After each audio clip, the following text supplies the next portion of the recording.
Selamünaleyküm. Kurniş? No. No kurniş. No kurniş. Hop dayı.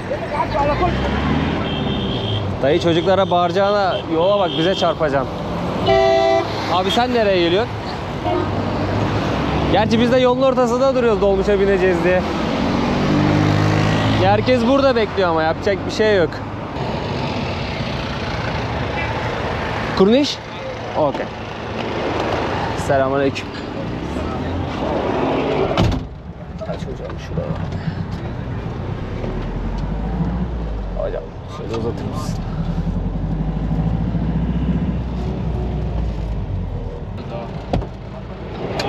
Makan orang? No.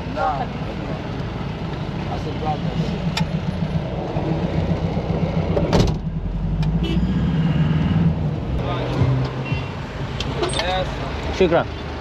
Şükran. Kurniş'e geldik. Dolmuşu beklerken bir şey fark ettim. 2 tane hareket yapıyorlar dolmuş gördüklerinde. Birincisi bu, diğeri de bu. Çocuğa sordum, bu şehrin içine gideceğim, bu da sahil yolundan devam edeceğim demekmiş. Yani Asvan'a gelirseniz, dolmuş kullanacaksanız, yani uzaktasınız diyelim, şehri merkezine dönmek istiyorsunuz, bu iki hareketi öğrenmeniz gerekiyor. Benim de hostelim şehrin 3 kilometre dışarısında David Hostel isminde bir hostelde kalıyorum. Bu arada Asvan'dan herkese selamlar arkadaşlar. İki önceki video Asvan'a ulaşmıştık. Bir önceki videoda Nubyan köyüne gitmiştik. Bugün de Asvan'ı gezeceğiz hep birlikte. Umarım keyifli ve güzel bir video olur. Benim hostel de David Hostel isminde bir yerde kalıyorum. Şehrin 3 kilometre dışında. Booking'de en iyi yorum ona aitti ve fiyat olarak çok ucuzdu. Sabah kahvaltısı ve akşam yemeği de dahildi. O yüzden orada konaklamak istedim. Yorumlarda şeyi yazmışlar. Hani normalde insanlar hep şehrin merkezinde kalmak ister. Ama oradan şehrin merkezine, yani David Hostel'den şehrin merkezine ulaşım çok kolay. 5-6 dakikada geliyorsunuz. Dolmuşlar sürekli geçiyor yazmış hep orada kalanlar. Ben de ona güvenerek gittim. Hakikaten de öyle yani, vızır vızır dolmuş geçiyor ve 4 pound sadece dolmuş. Biniyorsunuz, geliyorsunuz abi. Hareketleri de öğrenmiş olduk böylece.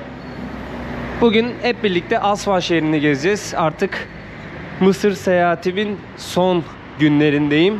Güneye doğru indik. Sudan sınırına yakın bir yerdeyim. Burası oldukça önemli bir lokasyon. Turistik bir lokasyon. Gezeceğiz bakalım Asvan şehrini. Nubyan köyünü hep birlikte gördük. Şimdi de Asvan şehrini görme vakti. Ha, bunlar dolmuşlar işte. Minibüs diyorlar burada da. Sol tarafta Nil kalıyor ama gün batımına doğru oraya gidelim istiyorum. Önce bir şehrin içerisine dalabilirsek güzel olur. Çarşının girişi burada. Videonun hazır başındayken bir beğeni, bir yorum alırsam çok sevinirim. Biliyorsunuz bir emek veriyoruz biz gezginler olarak. İçerik üretiyoruz. Gezdiğimiz yerlerden Tofaş'ı görüyorsunuz değil mi? Burada çok fazla Tofaş var. Şahin yazısını silmişler bundan. Bazılarından silmiyorlar. Şahin yazıyor böyle arabanın arkasında. Buraya nasıl geldi bilmiyorum. Ne diyordum? Biz gezginler olarak böyle geziyoruz, içerik üretiyoruz. Sizlerle paylaşıyoruz. Bir emek sarf ediyoruz. Bunun karşılığında bir beğeni, bir yorum alırsak ve kanallarımıza abone olursanız bizleri desteklemiş olursunuz dostlar. Videonun başındayken bunu da sizlerden rica edeyim. Buraya çok fazla Sudan'dan gelip göçen var. İşte çalışmak için veyahut da farklı sebeplerden geliyorlar. Sudanlılar, Mısırlılar, Nübiyeliler hep birlikte yaşıyorlar dostlar burada. Nübiyeliler de diyorlar, Nübyanlılar da diyorlar bu arada. Sadece birisi İngilizceden tercümesi, yani İngilizce söylenişi. Nübyan olması lazım İngilizceden tercümesi. Onlar da şehrin bu yakasında yaşamıyorlarmış. Yani şu an biz Asvan'ın doğu yakasındayız. Nil Nehri şehri ortadan ikiye bölüyor. Batı yakasında da Nübyanlılar yaşıyor. Köylerini ziyaret ettik onların. Buraya çalışmaya geliyorlarmış. Böyle turistik bir pazar, çarşı gibi duruyor ama bir yandan içine girdiğinizde yerelliği hissediyorsunuz yani. Sadece turistlere yönelik şeyler yok. Yerel halkın da ihtiyaçlarını karşılayabileceği ürünler de var. Mısır'da gezerken birçok dükkanda Kur'an-ı Kerim dinlediklerini görüyorsunuz. Böyle bazıları kısık sesle dinliyor, bazıları yüksek sesle dinliyor. Ama çokça rastlıyorsunuz bu duruma.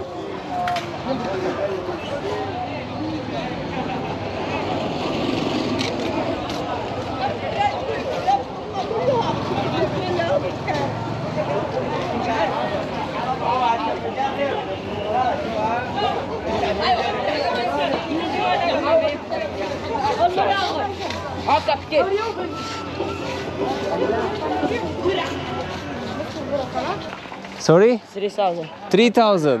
You have a car for Luxor? Luxor. 3000. 3,000. Şükran habibi. How Eyvallah. much you take it? No. How much you take it? 100. For a pass. Yes. Pass CC. For Luxor 100. Okay? Eyvallah. I am working at the hotel in Vantin Island. I have hotel here. I have Your hotel. father, I am working at the hotel in Vantin Island for coffee. No problem. I have hotel here. Okay, this is my shop. Okay, man. Thank you. I have very good spicy shop in this Thank you. I have everything. house. Everything. Yes, I have everything. Thank you, amigo. Have a nice day. Welcome to my city, Aswan. Thank you. I was born here in Aswan. My rules and my life. If customer friendly, I have to give him good price. If customer selfish like that, I give him high price. If he accept, okay. If he didn't accept, I not lose anything. Okay. Who's like usually like this? Germany, Germany. And how is Turkish people? good people, and Australia people, good people. New Zealand, good people. French, some and some, not all. Italian is good like Egyptian people, Okay, it's good. So you're making like tourism businesses here, right? of course. And how it's like salary income in Aswan for people? Like, is it good or normal? How is life in Aswan? Not good because the income is the price of everything is increased every week, every 2 weeks. Just for example, if I buy this one before 2 months ago, it's cost 400 pound. Now it's cost 500. Inflation. Inflation, of course. Arkadaşlar şöyle sizlere abimizin dükkanını göstereyim. Bu magnetleri bazen yarım dolara bazen 1 dolara satıyorlar. Şöyle magnet örnekleri göstereyim sizlere. Güzel magnetler var bu arada. Çok güzel hediyelik eşya alabileceğiniz bir ülke aslında. Çok fazla çeşit var. Bu tarz böyle heykeller, heykelcikler var. Yani insanın gerçekten aklı gidiyor. Ben hediyelik eşya konusunda Mısır'ı beğendim açıkçası yani. Çünkü kültür ve tarih bakımından oldukça köklü. O yüzden yani firavunlar ve tanrıları resmettikleri, böyle figürleştirdikleri heykellerden alsanız belki böyle onlarca yüzlerce olacaktır. Keza piramitler. İşte pazarlığınızı yapacaksınız yani. Artık Mısır seyahati bir sonuna geldim. Seriyi izleyenler iyice kafalarına yerleştirmiştir bu fikri. Mısır'a geliyorsanız pazarlığınızı yapacaksınız. Bak mesela bu çok güzelmiş. Şurası açılmıyor. Yani bu ülkede her şey pazarlıklı. Her şey. Aklınıza gelebilecek her şey. Ya mesela gönül ister ki güzel güzel heykelciklerden alalım ama birkaç tane aldım, onlar yeter. Fazlası Şöyle boyutunu da anlamanız açısından parmağımı şöyle göstereyim. Yani bir parmak boyutunda diyeyim ben sizlere. Tabii ki farklı boyutlarda piramitler de var. Nil'in sembolüymüş dostlar bu. Aynı zamanda Nil'in anahtarı olarak geçiyor.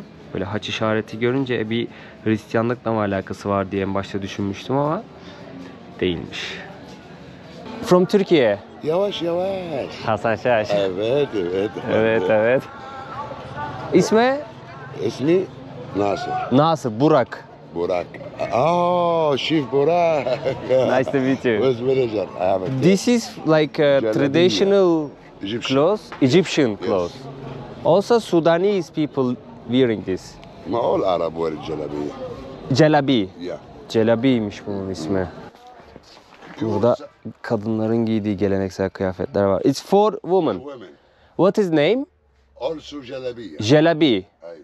Jelabiyaymış Or ismi. عباية. Abaye. Yeah. Böyle desenli, pullu kadınların giydiği yöresel kıyafet. Egyptian design. Egyptian design. Hieroglyph. Yeah. Hieroglyphy. Good. How much this? How many one?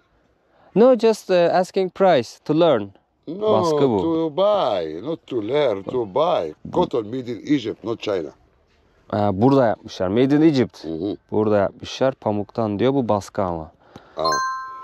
Da cushion cover. Ha bu şey aynen. Yastık kılıfı bu. Aynen. Şurada deseni gösterelim. How much t-shirts? Ma depend, buy one or two, I with less price. No, I'm just try to learn prices to tell Turkish people. If they come here, like they can negotiate. So you are TV, I'm a blogger. so welcome. So I can show your shop, I can tell your name and they come here. So what is the price? Dollar, euro, Egyptian. Egyptian? Yes. Yeah, 350. 350. Yeah, it's about 5 euro. Aslında karnım aç. Bir şeyler yemek istiyorum ama bugün hiç çay içmedim ya. Yani bir çay mı içsek öncesinde? Şurada bir çay içebiliriz aslında yemek yemeden önce. Şöyle kıraathaneyi de bir görmüş oluruz. Tüh, dayı kaptı orayı. Burası boş galiba. Selamünaleyküm abi. Çekelim şuraya. How much tea? Çay. 40. One chai. One chai, yeah. Mint. You have sugar? Sugar.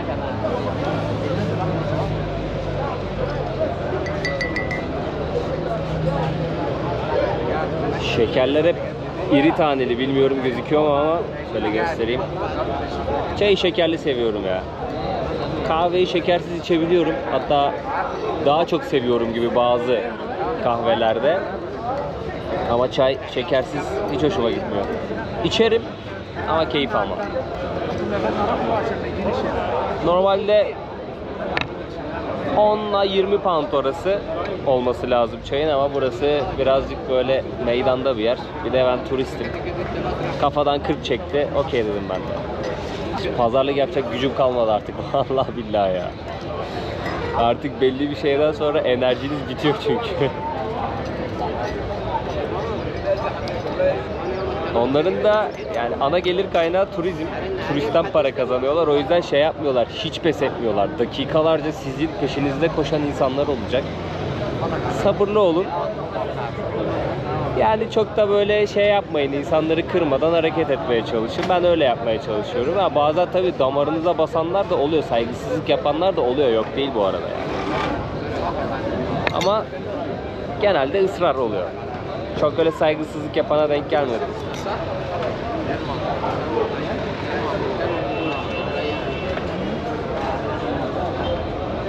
Türkiye, yes. Konuşuyorum ya. Türkçeyi anlıyorlar dizilerden, gelen turistlerden. Bu da yapışıyor ha.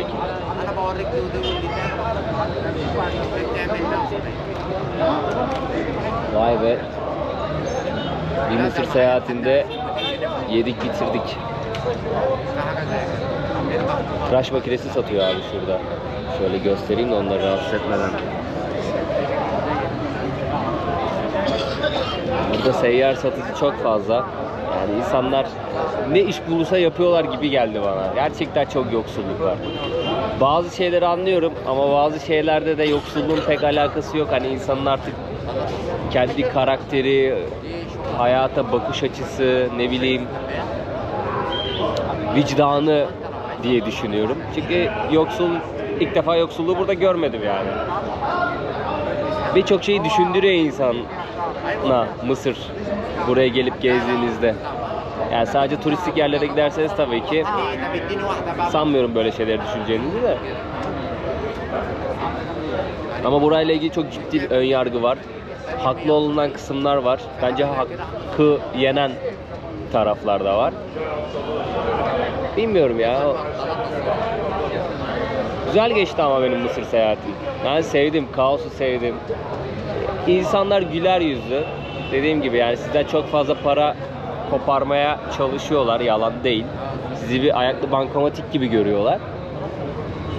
Ama bir saldırganlık, ne bileyim öyle bir tehlike sezmedim şimdiye kadar.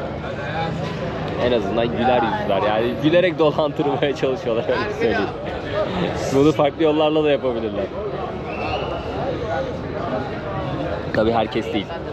Herkes değil.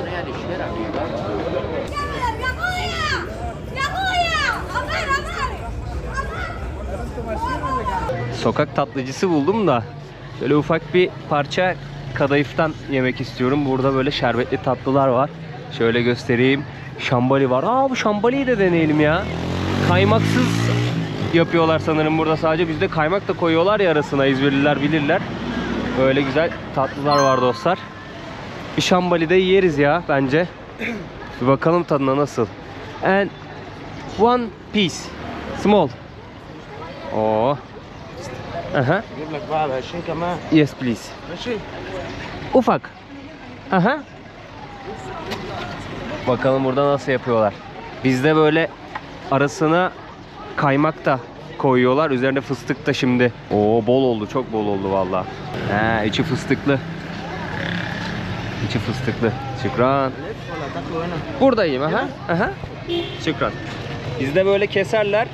Arasına kaymak koyarlar. Gayet lezzetli olur. Tabi isterseniz. Üzerine de fıstık filan serpiyorlar. Şam fıstığı serpiyorlar. Gayet güzel oluyor. Bayağı iyi. Üzüm koymuşlar. Çok güzel bir kombinasyon olmuş. Üzüm hafif ekşilik veriyor. Bu arada taptaze. Hafif bir ekşilik veriyor. Tatlıyla birleşince çok güzel bir tat oluyor. Kadayıftan da tadalım. Bu da taze. Vallahi tatlıları taptazeymiş çocuğun ha. Gayet lezzetliydi arkadaşlar. Gayet lezzetliydi. 1 dolar ödedim, yani 50 pound. Gördüğünüz o kadayıf ve şambali. Üzerine bir de çocuk tatlı ikram etti. O şeyden ikram etti. Böyle bilmiyorum o tatlının adını ya. Bilmiyorum o tatlının adını. Bir tane tatlı ikram etti işte orada. Gayet tazeydi yani. Karnım biraz acıkmıştı. Bir çay içtim. Çünkü bugün hiç içmemiştim çay. Bir kendime geldim böyle. Boğazlarım yumuşadı. Sonra tatlıcıyı görünce dedim bir yiyeyim ya. Tatlı yiyelim bari. Yiyemediklerimi de şöyle paket yaptım. Şimdi Nil kenarına oturacağım abi. Nil Nehri'nin kenarına. Manzaraya karşı afiyetle yerim bunları. Korniş yukarıda kaldı arkadaşlar. Bu tarafa inmek istiyorsanız güvenlikçi abilere değil ki ya, ben burada inip oturacağım. Gün batımını izleyeceğim. Hani inebilir miyim diye sorun. Onlar izin veriyor aşağı inmenize. Normalde felikalara binecekler sadece geçiyor diye biliyorum. Ama yanlış biliyor da olabilirim tabii ki. Yani siz gelirseniz mutlaka buraya inmek için izin isteyin. Konuşun güvenlikçilerle. Oturun buradan gün batımını izleyin. Hemen karşı taraftan gün batacak. Zaten günün artık böyle son ışıklarını görüyoruz. Bu tip geleneksel teknelere feluka diyorlar. Hemen zaten önümüzde de var. Bunlarla tur yapıyorlar. Mutlaka sıkı bir pazarlığa giriyorsunuz. Çünkü çok yüksekten açıyorlar bazen fiyatları. Yani Mısır eşittir pazarlık. Bunu artık hatırlatıyorum her videoda. Çünkü yeni izleyen birisi vardır belki. Bu videoyla izlemeye başlamıştır. O yüzden her deneyimi videolarda açıklamaya, bahsetmeye çalışıyorum. Şöyle kameramı koyacağım buraya. Arkadaşım bana ikram ettiği tatlıyı yiyeceğim. Ve kalan tatlılarımı yiyeceğim. Akşam yemeği de böyle olsun ya, tatlı olsun. Çatal yok, elle. Tatlı şu. Bundan ikram etti.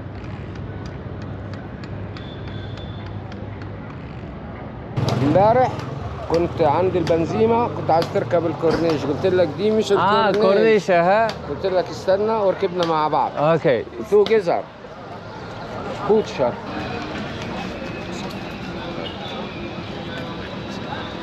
Hah, tutayım abi, tamam. وقف اسكندر Abi Türkiye. تركيا وين Abi yardım ediyorum. ثانك يو Thank you abi, eyvallah. Burası kasap abi laf attı da. Aa bak, bu Çek Cumhuriyeti'nden gelmiş kıyma makinesi. هتعوز قد ايه يا زول كيلو Şükran abi, eyvallah. حبيبي Habibi. حبيبي ويلكم تو ذا شوب Eyvallah abi, şükran. Laf attı da geçerken. Hemen bastım kamerada kayıt tuşuna. Güneş tepenin ardına geçti. Biraz daha izledim gün batımını. Dedim çok da hava kararmadan Biraz dolanayım. Sonra hostele gider dinlenirim. Video editlemem lazım. Sizlere yetiştirmeye çalışıyorum videoları. Haftada 3 devam etmeye çalışıyorum. Haftada 3 video yayınlıyorum bu arada. Şöyle tatlıları göstereyim sizlere. O hamur işi. Üzerine krema ve çikolata dökmüşler. Selamünaleyküm. Bye bye. Take care. Kasaplar bu şekilde. Asmışlar etleri. Bir tane de böyle bez örtmüşler üstüne. Ve sağ tarafta da bir kasap var. Hemen bir tane de balıkçı var şurada.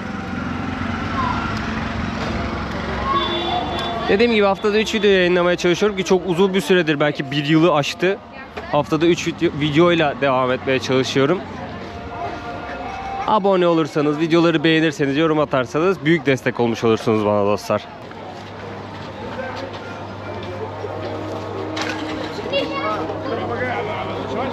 Şu böreği peynirli börek galiba, çok emin olamadım ya. Güzel görünüyor ama büyük bayağı. Böyle 2-3 kişi yer onu. Çok aç olsam tek yerim de şu ana kadar açlık yok. Patatesli, peynirli, kıymalı hepsi olabilir ama kıyma olacağını sanmıyorum. Ya peynirlidir ya patateslidir diye düşünüyorum. Şuradan şöyle aradan geçelim.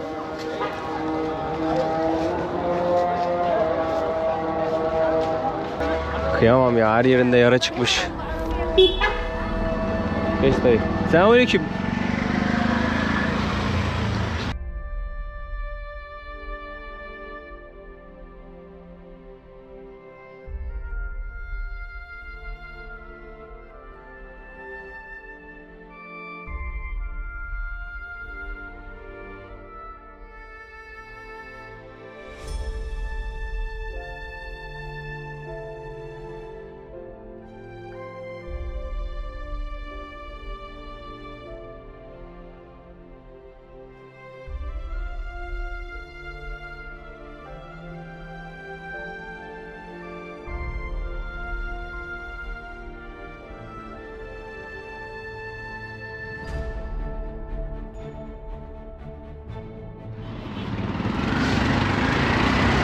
Şurası hemen stadyum.